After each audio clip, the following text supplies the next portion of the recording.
What's going on, workforce? Brian and Chris here on location somewhere in the world. He's got actually, I think we have some more surprise trips coming up. We can't wait to share more about that. But today we're actually talking about the next 10 years of Final Fantasy XIV and the next live letter, which has been officially scheduled for February 18th. We're going to obviously cover it live over on Twitch and on Ginger Prime for you guys.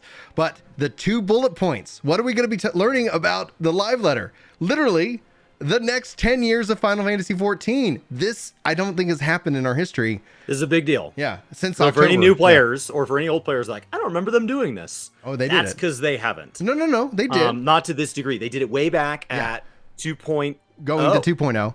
So apparently we're going to get this, what, once per saga? Is that? Well, yeah, once per saga. And then they're like, hey, guys, new saga, next 10 years, what can you expect?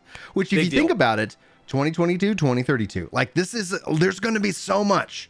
It's so much industry changing technology, market calendars. And then obviously they say Endwalker Q&A. So we're probably going to get a bigger look at patch 6.1. That's they don't not list on the announcement 6.1, but I think we'll talk about it. Historically, there would be 2 live letters going into 6.1. So unless they're going to pull 3 out of them. Yeah. And then that would also really question when is 6.1. That does, because it's already February the 18th, meaning... And so we haven't heard the first one. Yeah, exactly. So, all right, lots of things to be excited about. So we want to, give you that information clearly, but also talk about, like, the significance of 10 years, the significance of what we're about to see. And, Chris, what are you hoping for? Because I mean, I've obviously shared my thoughts and fears and, meaning that I'm worried I'm putting too much expectation on it. But what do you think? So, I mean, I think the server roadmap not making this presentation says a lot, because I think that would be a big part of it, showing the investment by taking action. Here is money we are spending. Yeah. So I think talking about that, Yoshi-P, whether or not, he actually doesn't like that we call him a primal as a community, which is what a primal would say. Yeah. And so, but in all seriousness, like, he's a mortal man. He has other projects. And while he has said this is his life's work and he doesn't want to step away, there is going to come a day where it cannot be so much of his focus. So when you look out at the next 10 years, I would love for them to highlight some of the just all-stars that this game has cranked out over the years. There are a number of people that have been working on this game for a long time. And yes, the community's madly in love with Soken, but there are others. And so I would love to see us start to have more of an all-star cast. We tend to think of our game as being like Yoshi-P's game, and I think that's a perception thing. And so, like, I would love to see more people start to get mentioned in presentations like this. I would love to know if they're ready to address anything about the cadence. He's talked about maybe we need to reevaluate. Are we going to get, 2 live letters, then a patch, then a half patch for a total of 5 patches, and then we go into an expansion at roughly a 2-year cadence, and that breaks down to kind of our estimated 3.5 months, and then we know when there's longer periods, and then there's also some recipes that we know, right? We know a relic starts later and later, but we know that there's a relic. We know that there's always new features, things like Island Sanctuary. We know Deep Dungeons coming back typically would be a mid-cycle thing, I would guess. We know Blue Mage is getting updated again, but, like, can we expect all those things to continue? And do they see them continuing to step down? The number of dungeons has continually stepped down, and now we only get 1 per patch. Yeah. Is that the long-term thing? Do they see it stepping down even further? Do they expect us to get 2 classes with 7.0? I don't know that they would say that here, but in my mind, at some point, when you look at the number of assets they have to develop every time they come out with new sets, then the number of things they have to balance, at some point, you can't just keep adding 2 to the pile and it just gets infinitely larger. At some point, they're going to drop to 1 class and the world's going to freak out. So when you talk about 10 years, those are the questions I have that I wouldn't expect them to answer this early into an expansion, but he's the one that labeled this the next 10 years. So, like, those are the questions I have systematically. Yeah. And then everything else is Endwalker based. When is Island Sanctuary? Are we going to get to rebuild Garlemald? Like, these are all questions that are just left unanswered right now. That I would hope for, like, a second half of this to address. For me, what I'm looking at, obviously, when I say, like, the original time he sat down, October was the original month. He showed us his plan for rebuilding, Final Fantasy 2.0 and his ideas. And he spoke a lot about things that sometimes didn't happen until Heaven's Word, Stormblood, etc. When we look at the job balance and how everything's kind of set, I look at Final Fantasy 14 as it exists as a complete experience.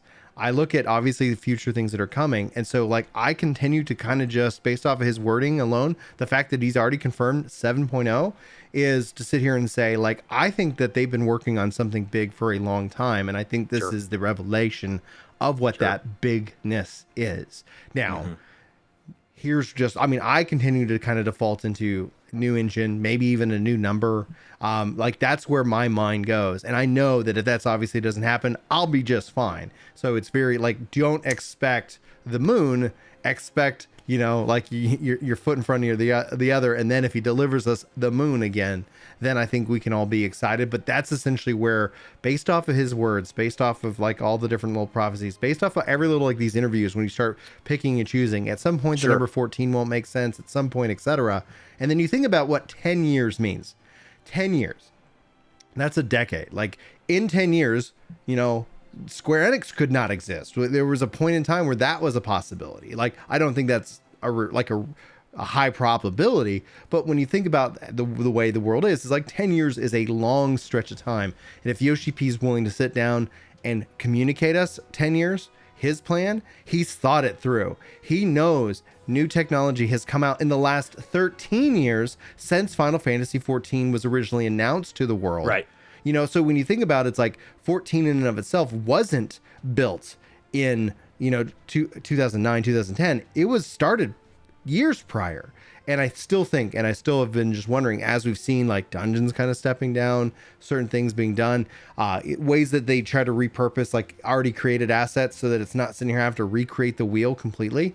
Like, I think essentially this is going to be something that will leave people speechless. Will have people asking, what does this truly mean? I don't understand. What about my character? I'm expecting something like really where it's like, you mean he's been working on this behind the scenes this whole time? That's why the guy's like what? It could be. Yeah. So it's exciting for me because like I've been through it once. I don't know if we're going to get it a second time, and I don't mean that they're going to destroy the core game. I think this is the evolution of what it means. Yeah, and so when I look beyond our thoughts and I look at interviews just over the last 8 months. Yeah. So, you know, after him saying 14 won't make sense and all that, and we look at like the media tour related statements, all the interviews and statements that have made sense, there are a couple things that jump out. There have been a number of times that various outlets, I know that like Gamerscape did, for example, ask about updates to the engine. There are a number of times that people reference the history of this game, which is not all fond. It's easy to look with rose-colored glasses now that it's in a great state, but it has not always been. And so when you look at questions like Larry Czar's asking about technical debt, and when you ask about some of these systems, you know, like when Asmongold talks about, you know, Mythic Deep Dungeon, Mythic Plus hard mode type things, a lot of these come down to Yoshi-P saying, we can't do that. And in the past, it's always, we can't do that, and here's why. We won't do that, and here's why. That just can't be a priority right now, and here's why. What I will say has changed over the last 6 months is a lot of those questions have fit a theme where when he starts to get close to what his 10-year plan is, it doesn't mean that one thing's going to be in it. Endwalker. But he said, you know, I really don't want to comment on that right now. I'd really rather address that after we're done talking about the launch and everything we have planned to talk about around the launch, which in his mind, he's already purchasing servers and all that. And so he's saying, like, I'd really rather that be a standalone event so we can talk about that in its entirety, right? Let's talk about that after Endwalker. And Endwalker's been done. It's February. Right. I think Yoshi-P is literally going to show the world how it's done. I think I believe it. I believe it. And then you go from that into what 16 is. Like, how mind-blowing would it be? How mind-blowing would it be? I don't think this is going to happen. But him to say, and guess what? 16 actually is an MMO. It's a single-player game. And here's the engine, baby. You're like something that radical that would just go, what? Because he's in charge of all the multiplayer ones. They have people believe 16 to be a single player game, and it probably most likely is. But how mind blowing if it was. M-rated MMO would be bold. M-rated would be bold. So I think the other reason I'm dialing back to more standard run-of-the-mill 10-year plan than you is I don't think this is the last of these announcements. Oh, no. So you're ready for what his 10-year plan is? Yeah. I think this is the first seed into the next FanFest. Yeah, that's and true. I think you bring up 10-year things as parts of FanFest, and you bring up 10-year things as parts of anniversaries. That's true. And so you trickle this out.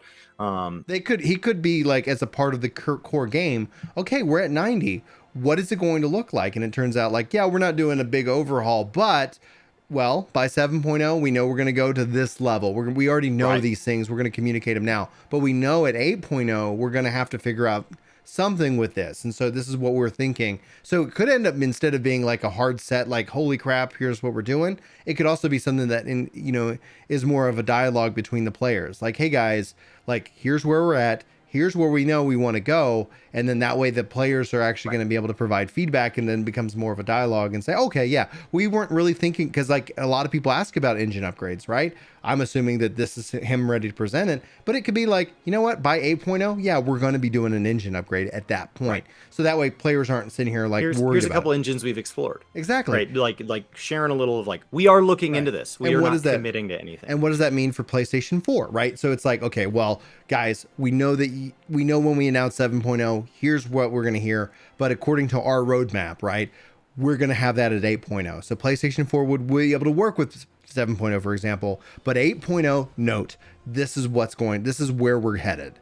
And which then would follow the PS3 lining. So like there are precedents for some of this. Right. Some of it. So I think this is exciting. Like, obviously I'm thrilled, having lived through this once, excited to see where and what the plan is for the next 10 years. I think that's actually a key. The 10-year mark is also something that's very exciting, because just to think of the technology that's happened that 14 hasn't implemented over the last 10 years, and to see how that could evolve and grow. And when you go and actually go experience something like New World, for example, where you're just like running seamless zone to zone, yet 14 is very like, carved out in specific zones. Players always wonder, like, would we go back to more of an open world design that was like kind of 1.0? 1.0 was weird because their zones were massive, but they just didn't have anything in them. And then you would actually find a zone line after you ran enough time. You would actually hit a point. Does that change stuff looking back? Those are the questions I have, right? Moving forward can always be moving forward. You're always going to surprise me moving forward. What happens to the existing stuff? The questions like, will you guys ever remaster ARR? And they go, we're proud of ARR. We love ARR. We believe that with all the tools and information and skills we have today, we could do better. Yeah. But we don't have time. Right. And so it ends up being, I see why you're complaining about it. No, we're not going to, because we like it how it is. And more importantly, we don't have the time. Yeah. Are they going to make the time? Or is it our first no load screen zone is Maricidia? That's where we're headed 7.0 or whatever. Oh, yeah. And you're right. Because maybe they would set that as a part of that. Like, here you go. Right. You're 100% right. And then the other side of it is that he did say in the Gamer Escape interview that when they asked him about trusts and moving them backwards, he said that they talk about that after Endwalker. And that could lead to, when you talk about remastering some things, I don't think AR needs to be remastered, but you bring in Trust for Praetorium, you bring in some of these like, hey, we're going to just make that an option for players who want it. Then I think essentially you see both the core base game of this game continue to evolve and improve and become more inviting, because he wants 14 to be an invitation into the MMO, as opposed to like, hey, we know we heard you don't like MMOs, but have you heard of 14? Check it out. You can have this great experience. And then if you want to stick around, we've got more stuff for you to do, but no pressure in that regard. So, Chris, I think there's a couple of key moments in AR. I think there's a lot to be hoped for here. I tend to set my expectations a little bit lower than Brian's, but I will say what makes mine just as high as Brian's is I think we're going to get several of these. I don't think it's one and done. I think he's going to do these again at something like the anniversary or one of the fan fests or something like that. I think it makes a lot of sense to have at least like a panel, give some interviews on it. So like, as a man who communicates with us a lot, I hope this is the first of many communications about what the next 10 years holds. Anyway, guys, let us know what you think, what you hope for, and hopefully we'll see you guys on the 18th of February for this. I would say I'm going to think pretty historic event. Like, this is pretty epic, and